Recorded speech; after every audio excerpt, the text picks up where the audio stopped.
క్రీస్తు విరోధి ఆత్మ అంటే యేసు ప్రభుని వ్యతిరేకించేటువంటి ఆత్మ ఇప్పుడు చాలా వేగంగా చాలా బలంగా పనిచేస్తూ ఉంది. ఇది ఆది నుంచి ఉంది. అయితే ఇప్పుడు మనం కళ్ళారా చూడొచ్చు. ఫేస్బుక్లో కావచ్చు, ఇన్స్టాగ్రామ్లో కానీ, వీడియో కానీ, యూట్యూబ్లో కానీ అనేక మంది క్రీస్తుని వ్యతిరేకిస్తూ, క్రీస్తు విరోధి ఆత్మ అంటే బైబిల్ ప్రకారంగా చూస్తే రెండో కొరింథీయులు రాసిన పత్రిక 4వ అధ్యాయం 4వ వచనంలో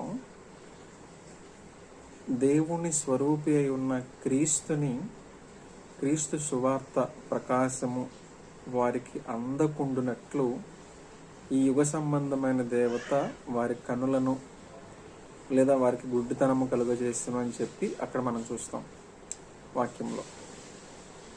ఇవాళ చాలామంది సోషల్ మీడియా వేదికగా క్రీస్తుని, అలాగే ప్రభువుని నమ్మిన మరి వారిని కావచ్చు, సువార్థికులను కావచ్చు, పాస్టర్స్ని కావచ్చు, అనేక మందిని చాలా ఇబ్బందులు గురి చేస్తూ ఉన్నారు. ఎక్కడికి సువార్తకు వెళ్ళిన పబ్లిక్గా వచ్చి వారిని అంటే ఇబ్బందులు పెట్టడం, ఇలాగ రకరకాలుగా చేస్తున్నారు. మనం చూడవచ్చు.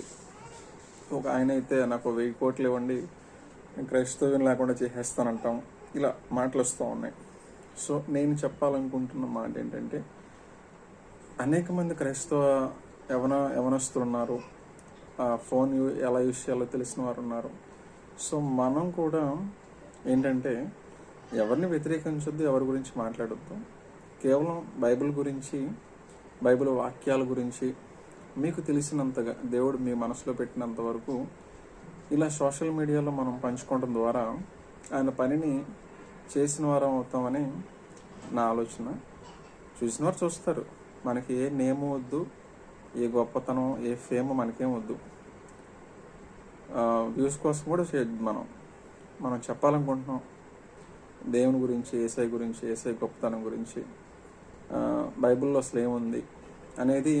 ఎందుకంటే ఇది మతం కాదు కాబట్టి, మార్గం కాబట్టి, పరలోక రాజ్యానికి చేర్చే మార్గం కాబట్టి, ఆయన గురించినటువంటి విషయాలు ఎవరో ఒకళ్ళు మన ద్వారాగా తెలుసుకునే అవకాశం ఉంటుంది కదా.